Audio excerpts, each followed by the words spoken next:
বাড়িতে রাখা খালি টব, যেখানে ফুল গাছ লোকে রাখেন, সেই খালি ফুলের টবও কিন্তু আপনাদের ভাগ্য ফেরাতে সক্ষম।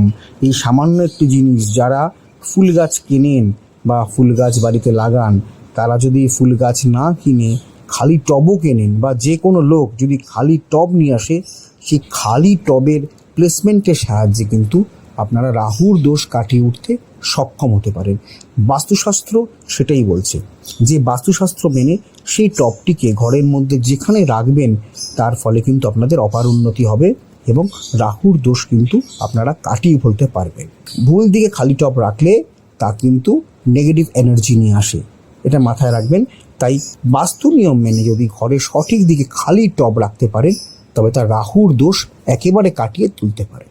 যদি কোনো ব্যক্তি তার জন্মছকে রাহু সংক্রান্ত কোনো সমস্যার সম্মুখীন হন, তবে তিনি ঘরের দক্ষিণ দিকে, মানে একদম সাউথে, একটি খালি ফুলের টব স্থাপন করতে পারবেন।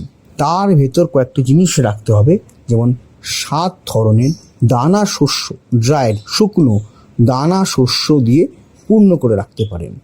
জ্যোতিষবিদ্যা বলছে যে এই প্রতিকারটি মানসিক চাপ এবং দুশ্চিন্তা থেকে যে কোনো মানুষকে মুক্তি দিতে পারে।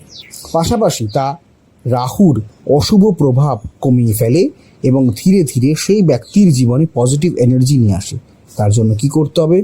ঘরের দক্ষিণ দিকে একটি খালি পরিষ্কার ফুলের টব স্থাপন করতে হবে এবং তার ভিতরে 7টি ধরনের দানা শস্য রাখতে হবে শুকনো। এছাড়া স্বাস্থ্যোন্নতি করতে গেলে যদি কোনো খালি টব থাকে এবং বর্তমানে যদি সেই টবে কোনো গাছ না থাকে, বা যদি নতুন কোনো টব কিনে আনেন তাতে কোনো প্লান্টেশন করেননি, সেক্ষেত্রে সেই খালি টবটি উত্তর বা উত্তর পূর্ব কোণে আপনাকে স্থাপন করতে হবে। এতে আপনি সুস্বাস্থ্য লাভ করবেন এবং আপনার পারিবারিক সমৃদ্ধি ডেভেলপ হবে। বাস্তুশাস্ত্র বলছে তবে সবসময় কোনো গাছ রোপণ করে আপনারা রাখতে পারেন। যদি একান্তই গাছ লাগানো সম্ভব না হয় বা সময়ের অভাবে আপনারা গাছ লাগাতে না পারেন, পরে লাগাবেন বলে মনস্থির করেন, সেক্ষেত্রে টবটি আপনারা মাটি বা ছোট নুড়ি পাথর দিয়ে পূর্ণ করেই রাখবেন। টব আপনারা খালি না রেখে সেখানে কোনো সামগ্রীও রাখতে পারেন, অর্থাৎ কিছু জিনিস আপনার হাতে আছে যেটি রাখার কোনো জায়গা নেই, টবের মধ্যে খাড়াভাবে সেগুলি রেখে দিতে পারেন।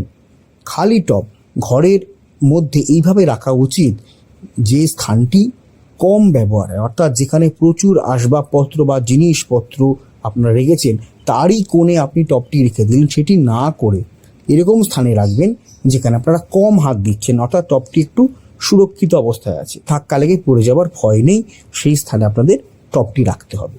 আপনি কি গ্রহের কুপ্রভাবে ভুগছেন? আপনি কি ব্ল্যাক ম্যাজিকের শিকার? কালা জাদু আপনার জীবনকে অতিষ্ঠ করে তুলেছে? আপনার কি নজর লাগে বারবার? তাহলে ব্যবহার করুন আমাদের অমৃতবিন্দু স্নান দ্রব্য। অ্যামাজনে এটি আপনারা নবগ্রহ বাথ পাউডার লিখে সার্চ করলে পেয়ে যাবেন। এই অমৃতবিন্দু স্নান দ্রব্য ব্যবহার করলে আপনারা 9টি গ্রহের কুপ্রভাব থেকে মুক্ত থাকবেন। শুধু তাই নয়, আপনাদের নজর লাগবেই না এবং আশ্চর্যের ব্যাপার হলো আপনাদের উপরে কোনো কালা জাদু বা ব্ল্যাক ম্যাজিক কাজই করবে না। এই অমৃতবিন্দু স্নান দ্রব্য তান্ত্রিক পদ্ধতিতে অতি যত্ন সহকারে মেশানো, খুবই আন্তরিকতার সাথে তৈরি করা এই স্নান দ্রব্য ব্যবহার করলে আপনারা জীবনে সত্যিকারের, যেটা বলা হয় জাতিশিক রেমিডি, সেই রেমিডি আপনারা পেয়ে যাবেন। যে একবার এই স্নান দ্রব্য ব্যবহার করে সে বারবার ফিরে ফিরে এই স্নান দ্রব্য ব্যবহার করতে চায়, এটাই আসল সত্য।